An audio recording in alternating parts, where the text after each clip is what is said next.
So the objectives are, of course, to cover a little bit of anatomy. I do want to touch on just like that you understand the capillary flow coming in and out of the ovaries, and that you understand lymphatics coming in and out of the ovaries. We're going to talk about statistics, and we're basically going to go through from start to finish how each of these hormones are made each step of the way, and looking at Theca, then Granulosa, and then how they magically turn into the corpus luteum or corpus luteum. And along the way, we will be discussing various dietary, lifestyle, supplement, nutrient ways that we can help advance this. And we will also be discussing, just touching on some of the medications and things that do get in the way or prevent or inhibit. So let's do a quick anatomy recap, just so we're all on the same playing field.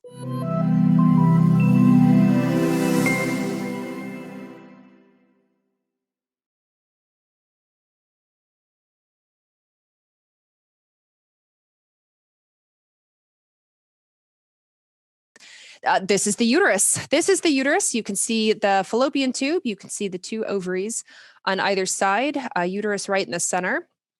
And a reason that I focus on anatomy primarily is I want you to understand the importance of blood supply that come into and out of the entire pelvic area. Now, many of you are very familiar with this blood supply and use blood supply, improve blood supply to your advantage when working with your patients and clients. But I think maybe others of you we forget the importance of blood coming in and out. And when it comes to making these hormones, capillary supply is actually pretty critical and has been researched quite a bit. And so we're going to touch on that. When it comes to lymphatics are really important. They're in the green. You can see the green nodules. And of course, the lymphatics roll right along your arterial system there, and are right up against the uterus and the ovaries. And therefore, lymphatic health is also really important to ovarian health, and any kind of stagnation in the capillary or the lymphatic chain will greatly affect pelvic stagnation, and that can lead to ovarian issues.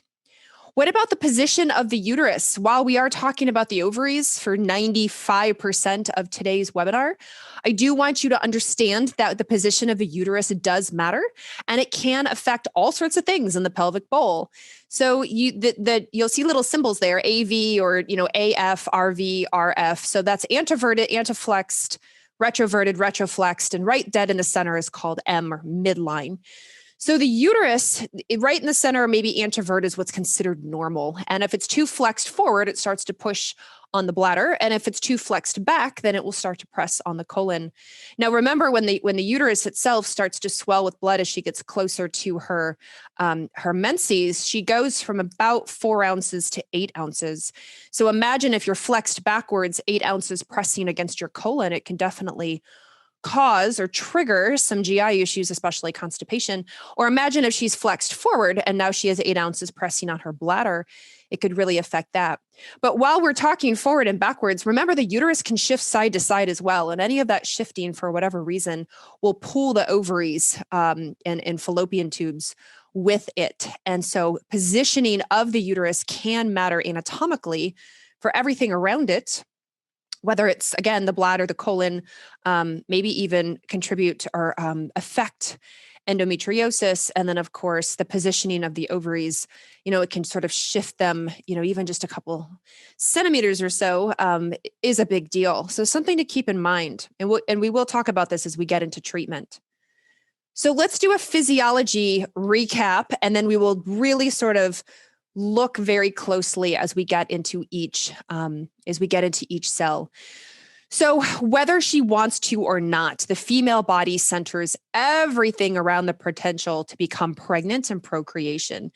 And I understand a lot of women don't want to be pregnant. A lot of women don't want to be pregnant, but they do want to be hormonally happy and hormonally healthy. But the system, the female system, really does center around: are you safe enough and are you healthy enough to progress things forward? Or this month, if you wanted to, could you become pregnant and maintain a pregnancy? And so this constant signaling, this constant scanning of all things in the body really dictates how hormones rise and fall. It dictates how her brain perceives threats to her fertility potential, how the signaling from the brain down to the ovaries occurs, how the other endocrine axes come into play, such as the thyroid or the adrenals. And so really everything. So if you sort of shift your thought process around ovarian health as it relates to, again, feeling safe enough and healthy enough to become pregnant, even if she doesn't want to, then that can really help to understand why hormones do what they do, why the brain does what it does. Now, if she does want to get pregnant, if you're watching this because fertility is a big part of your practice, then again, then same, right? It applies. And this is your woman where you're going to be evaluating all the health. Is she healthy enough? Are the cells healthy enough? Is the signaling strong enough to progress towards, pregnancy? So this is like a key part that I think a lot of, well, I mean, for sure, lay people forget or maybe don't even recognize, but even practitioners. So female basics.